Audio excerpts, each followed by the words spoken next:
आजम के बाद नहायत इंपॉर्टेंट विलेज लाइफ और सिटी लाइफ, ये दो ऐसे एसेज हैं जिसमें से लाजमी एक ऐसे आपका बोर्ड में आ जाता है।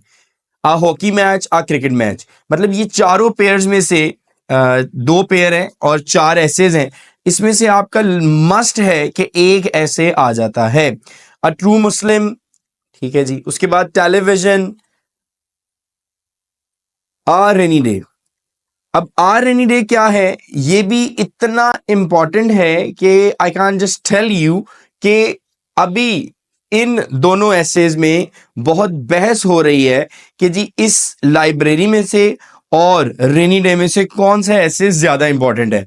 तो इसलिए मैंने इनको सारे एसेज को एक ही जगह लिख दिया और मैंने आपको बता दिया कि ये सारे एसेज आप कर लें, वो ज्यादा इंपॉर्टेंट हैं। लाइब्रेरीज और रेनी डे बहुत इंपॉर्टेंट है, इस पे फोकस करें, इसको याद करें, इन तमाम एसेज पर पूरी तवज्जो से रोशनी डालें, अपनी नोट्स बना लें, पॉइंट्स बना लें, ताकि आपको ये चीज़ें क्लियर हो जाएं। एज सुन एज पॉसिबल आप कर लें।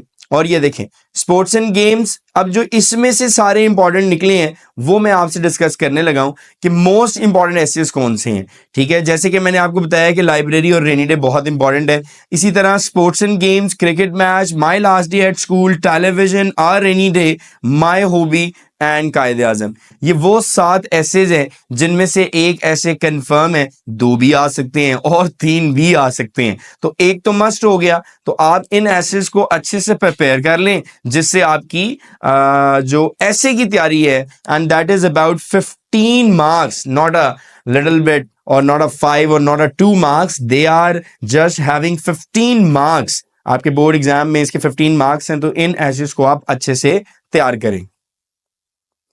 उसके बाद लिखा हुआ है जी इंपॉर्टेंट समरीज आपने करनी है। Important summaries try again, the rain, और तीसरी आपकी पीस है। अब जो द रेन है उसको इतना इंपॉर्टेंट नहीं डिस्कस किया जा रहा, आप ऐसा करें कि द रेन को लास्ट में करें और पीस और ट्राई अगेन को सबसे पहले कर लें।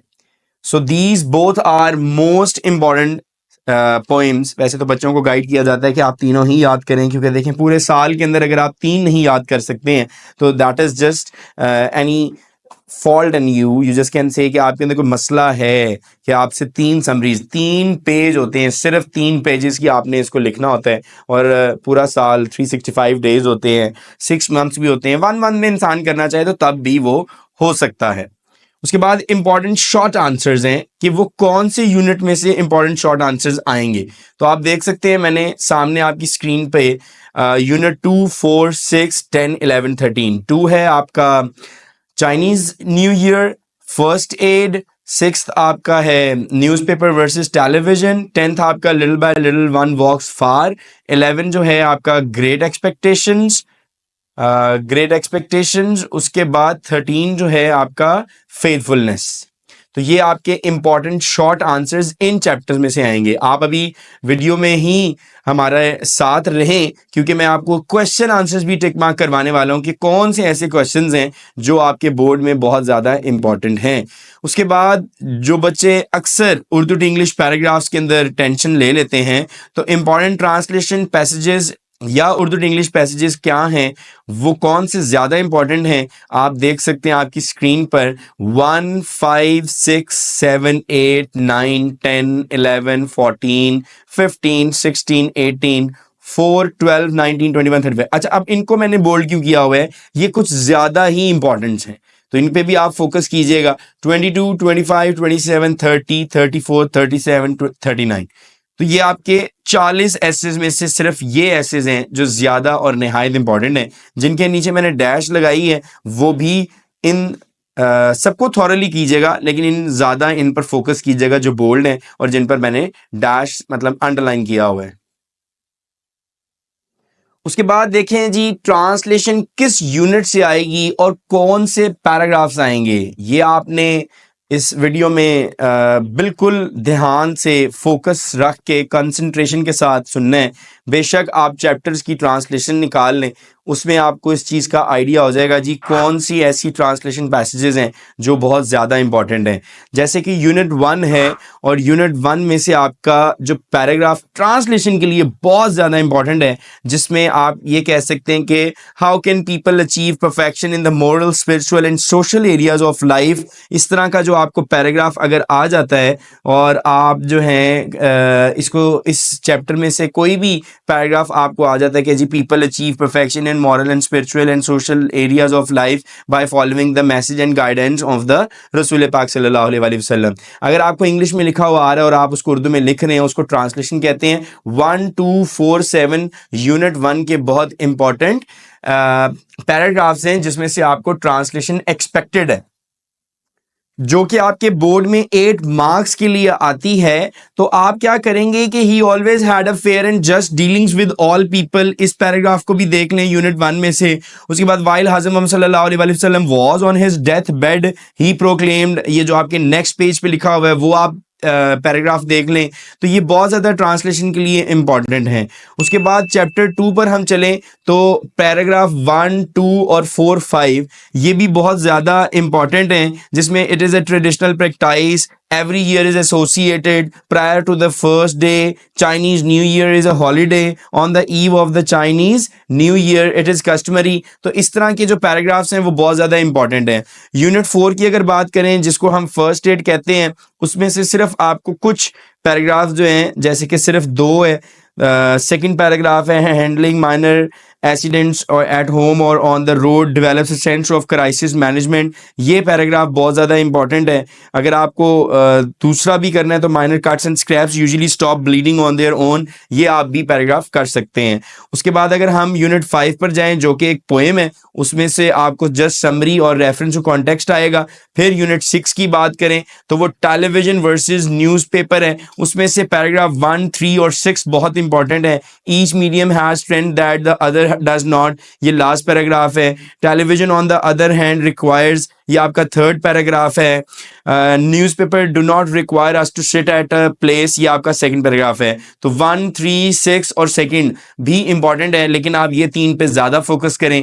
उसके बाद यूनिट 7 की बात करें तो यूनिट 7 में हमारे लिटिल बाय लिटिल वन वॉक्स फार आता है और उसके अंदर 1 और 4 पैराग्राफ बहुत इंपॉर्टेंट है। In order to gain an understanding of an independence and responsibility वाला भी इंपॉर्टेंट है। I am now ready to learn many more lessons through my college experience, ये भी इंपॉर्टेंट है। और फर्स्ट और 4 भी इंपॉर्टेंट है। यूनिट 9 की बात कर लेते हैं क्योंकि यूनिट 8 जो है वो पोएम में आ जाता है। यूनिट 9 में आपको 1 और 2 और 4 बहुत ज़्यादा इंपॉर्टेंट हैं। उसके बाद यूनिट 10 की बात कर लें, unit 9 selecting the right career था। Unit 10 a world without books है। 3, 4, 7 पैराग्राफ बहुत इंपॉर्टेंट है। यूनिट 13 फेथफुलनेस, 11 और 12 बहुत इंपॉर्टेंट है। उसके बाद अगर आप मोस्ट इंपॉर्टेंट यूनिट की बात करें तो हमारे पास ट्रांसलेशन के लिए 1, 2, 4, 6, 9 और 13 इन चैप्टर्स में से एक पैराग्राफ एक्सपेक्टेड है। और आपके सामने मैंने पर चैप्टर के और पर पैराग्राफ्स चैप्टर के मैंने आपको मेंशन कर दिए, मतलब हर एक चैप्टर में से कौन कौन से पैराग्राफ्स एक्सपेक्टेड हैं वो भी मैंने आपको बता दिया। तो आप ये आपके सामने मैंने चैप्टर्स भी बता दिए कि ये चैप्टर्स कर लें, इसमें से आपकी ट्रांसलेशन कंफर्म है। जैसे कि मैंने आपको वीडियो के स्टार्ट में बताया था कि जी इंपॉर्टेंट शॉर्ट क्वेश्चन आंसर्स किन चैप्टर्स में से आएंगे, मैंने आपको वो पहले चैप्टर्स बताए हैं। अब शॉर्ट क्वेश्चंस किस पेज पर लिखे हुए हैं और कौन कौन से इंपॉर्टेंट हैं वो भी मैंने आपको बता दिए हैं। तो पेज 8 पर फर्स्ट चैप्टर के शॉर्ट क्वेश्चन आंसर्स हैं, उसमें से आप 1, 2 और 4 और 5 कर लें। 44 पेज पर आपका जो है 2, 5, 6 क्वेश्चन आंसर्स बड़ा अहम है। पेज 20 पर 1, 4, 5 क्वेश्चन आंसर्स, 52 पर 2 और 3 इंपॉर्टेंट है। 111 पेज पर अगर आप चले जाएं तो 1, 3, 4, 7 बहुत इंपॉर्टेंट है। उसके बाद 72 पेज पर अगर आप चले जाएं तो 1, 2, 5, 7 है। अच्छा, अब ये प्रॉब्लम यहाँ पर क्या आ रही है कि पेजेस बहुत ज़्यादा लिख दिए गए हैं, तो आप क्या करें, तो आप ये क्वेश्चन आंसर्स चैप्टर वाइज आप कर सकते हैं।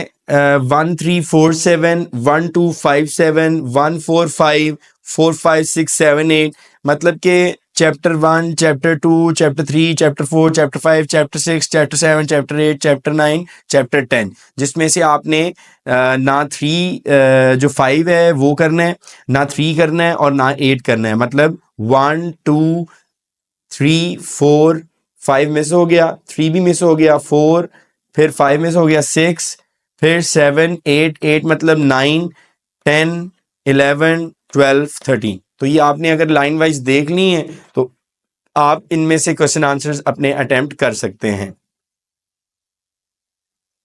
ले जी, ये मैंने आपकी आसानी के लिए डिटेल्ड यूनिट सामने लिख दी हैं, तो आप इनके यूनिट्स को देखकर इनके क्वेश्चन आंसर्स को सॉल्व कर सकते हैं।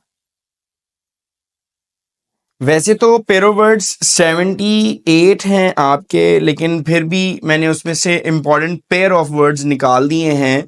तो जैसे कि आप देख सकते हैं, affect, effect, advice, advise, alter, altar, all together, angel, angel. अच्छा, सबसे बेस्ट वे इसको याद करने का मैं आपको बता सकता हूं कि आपने एक वो पेयर याद रखना है जो आपको नहीं आता।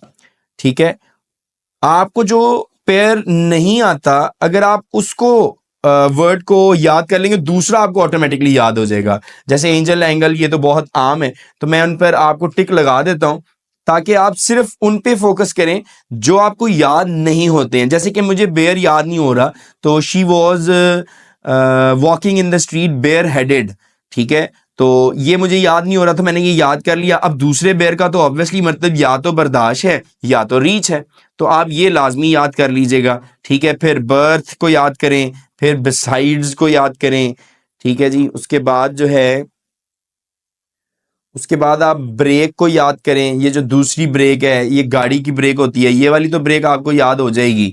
फिर कोल्ड है, फिर सेल।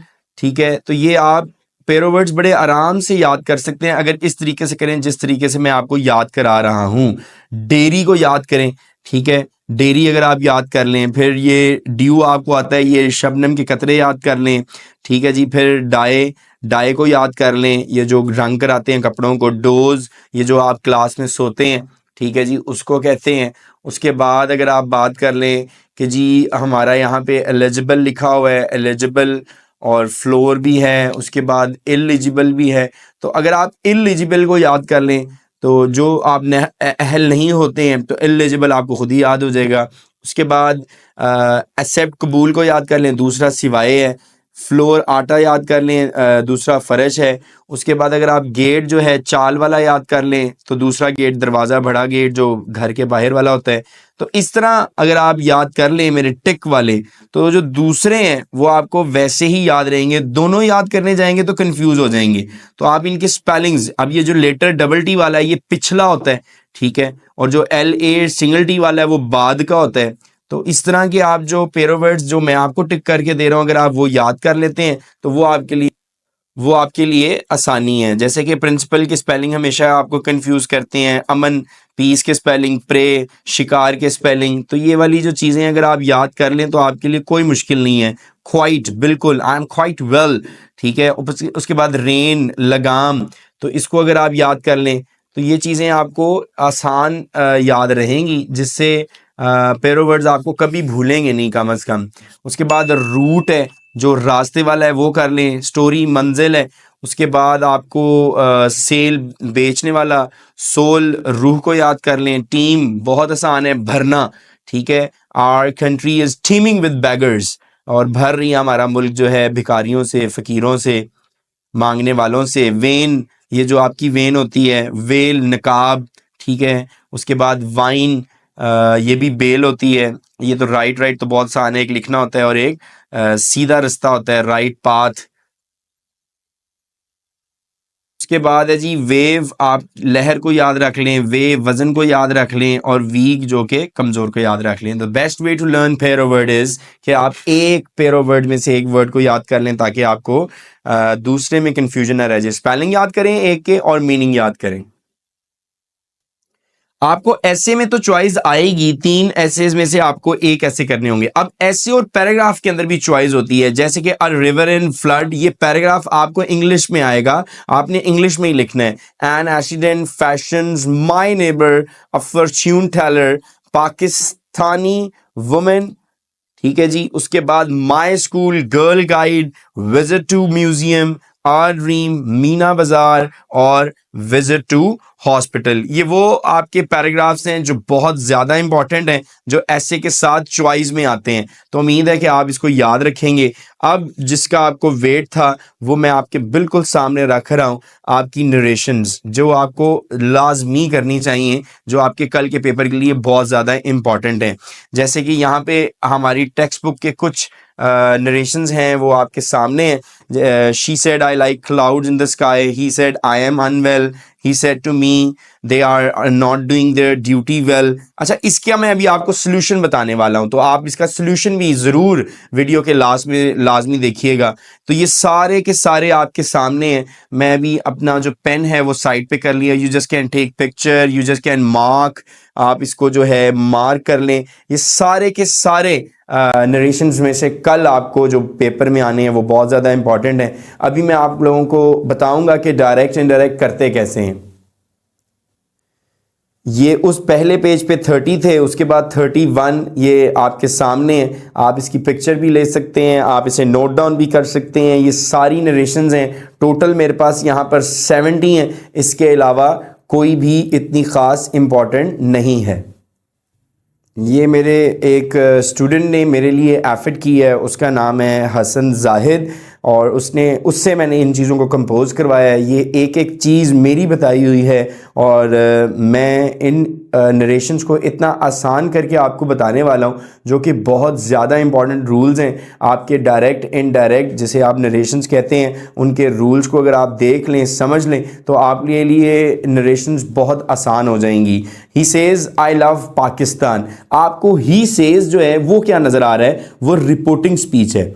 और जो आई लव पाकिस्तान जिसे इन्वर्टेड कॉमास में कहते हैं वो होता है रिपोर्टेड स्पीच, ठीक है जी। उसके बाद अगर आप देखें तो हमारे सामने है रिपोर्टिंग स्पीच किस चीज़ की होती है। जैसे कि अभी हमने ऊपर पढ़ा ही सेज, तो ही सेज जो है वो प्रेजेंट टेंस की होती है। तो प्रेजेंट टेंस, अगर रिपोर्टिंग स्पीच प्रेजेंट टेंस की आ जाए तो कोई भी टेंस चेंज नहीं होता, मतलब कि रिपोर्टेड स्पीच चेंज नहीं होती है। जो मैं बातें कर रहा हूं वो मैं अभी एग्जाम्पल के साथ करूंगा तो आपको मजीद समझ में आएंगी। उसके बाद फ्यूचर की अगर आपको रिपोर्टिंग स्पीच आ जाए ही विल से, वो भी आपका टेंस उसमें चेंज नहीं होगा। हाँ, अलबत्ता कि पास्ट टेंस आपका आ जाए, मतलब कि रिपोर्टिंग स्पीच आपकी पास्ट टेंस की आ जाए ही सेड, तो तमाम के तमाम जो टेंसेस हैं वो आपके चेंज हो जाएंगे। वो कैसे होंगे अभी हम एग्जांपल्स में करेंगे, और आपके लिए ये बहुत इंपॉर्टेंट है। आप लोग जो है इस वीडियो को आखिर तक देखें ताकि आपके नरेशंस कम से कम क्लियर हो जाए। रूल 1 है जी, अगर आपकी रिपोर्टेड स्पीच में तमाम तब्दीलियां सिर्फ रिपोर्टेड स्पीच की वजह से, रिपोर्टिंग स्पीच की वजह से होती हैं, जैसे कि ही सेज की वजह से, ही विल से की वजह से चेंजेस होंगी या नहीं होंगी, ही सेड की वजह से तमाम चेंजेस होंगी। ये उसने पहला रूल लिख दिया कि रिपोर्टेड स्पीच में तमाम तब्दीलियां सिर्फ रिपोर्टिंग स्पीच की वजह से होती हैं। अब जो रूल है वो हमें ये बताता है कि आपने क्या करना है कि चेंजेस करनी है। अब चेंजेस क्या होती हैं कि इन्वर्टेड कॉमास हटते हैं और वहां पर दैट का इस्तेमाल हो जाता है। तो इनडायरेक्ट के अंदर ये चीज़ जो कि इन्वर्टेड कॉमास हैं हम इनको ख़त्म कर देते हैं, फिनिश कर देते हैं। उसके बाद प्रोनाउन के रूल्स हैं, आप इनको बहुत अच्छे से देखिएगा। अब कुछ बच्चों ने नोट डाउन किए थे, कुछ ने नहीं किए थे, तो मैंने कहा क्यों ना इनको हम वीडियो में शेयर कर दें, तो सारे बच्चे जिन्होंने नोट डाउन नहीं किए थे उनका फ़ायदा हो जाएगा। अगर रिपोर्टेड स्पीच का सब्जेक्ट आए है, तो अगर रिपोर्टेड स्पीच का सब्जेक्ट, ये आपका रूल 2 शुरू हो गया है, ये आपकी रिपोर्टेड स्पीच है और ये आपका आए सब्जेक्ट है, तो इसकी जो रिपोर्टिंग स्पीच के सब्जेक्ट में तब्दील हो जाएगा, ये आपका रिपोर्टिंग स्पीच का सब्जेक्ट है।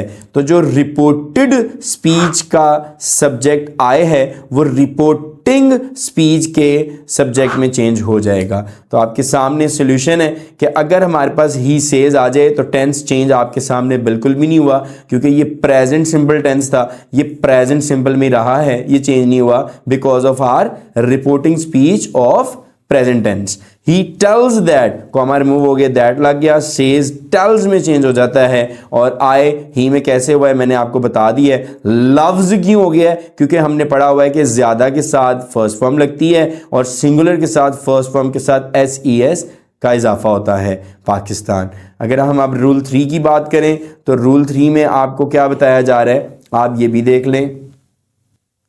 नरेशन के रूल 3 में अगर रिपोर्टेड स्पीच का सब्जेक्ट यू है तो वो रिपोर्टिंग स्पीच के ऑब्जेक्ट के सब्जेक्टिव केस में तब्दील हो जाएगा। अब देखें, ये चीज़ें याद नहीं करनी है, हम इसको एग्जाम्पल में इम्प्लीमेंट करते हैं, फिर आपको समझ में आएगी कि ये रूल याद क्यों नहीं करना। तो ये आपके सामने जी, he says to me you are a good student. तो मैंने वो जो इतना बड़ा रूल लिखा था वो सिर्फ ये था कि जो रिपोर्टेड स्पीच का सब्जेक्ट अगर आपका यू आ जाता है वो रिपोर्टिंग स्पीच के ऑब्जेक्ट के सब्जेक्टिव केस में चेंज होगा। अब ऑब्जेक्ट के सब्जेक्टिव केस कहां से आ गए, अगर आए है तो वो चेंज हो सकता है मी में, ये तो हमें पता है। तो why not me would change in I, ठीक है। तो यहां पे ये रूल लगा है कि यू जो है वो मी के सब्जेक्टिव केस में लगा है, जो कि क्या है, आए है, ठीक है। रिपोर्टेड स्पीच का सब्जेक्ट यू है तो वो रिपोर्टिंग स्पीच के ऑब्जेक्ट के सब्जेक्टिव केस में चेंज हो जाएगा। अब आपको समझ में आ गई होगी कि आई क्यों लगा है। सेज टू मी था तो हमने उसको टेल्स मी कर दिया, कॉमा रिमूव किए, दैट लगा दिया, और फिर यू की जगह आई कैसे है अभी बताया है। आर अ गुड स्टूडेंट था, एम अ गुड स्टूडेंट कर दिया, टेंस चेंज नहीं हुआ, प्रेजेंट सिंपल था, प्रेजेंट सिंपल भी रह गया।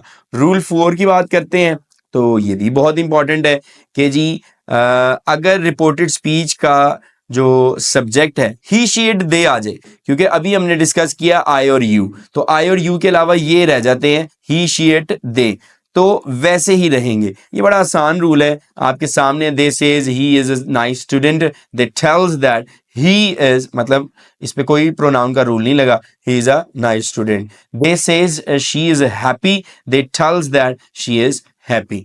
तो मैंने आपकी आसानी के लिए जो मैंने आई और मी को समझाया है तो मैंने केसेस लिखवा दिए हैं कि जी आप केसेस लिख दें। एक सब्जेक्टिव केस होता है और एक ऑब्जेक्टिव केस होता है। ही को हमने हिम में चेंज किया, शी को हर में, इट को इट में, आई को मी में, वी को अस में।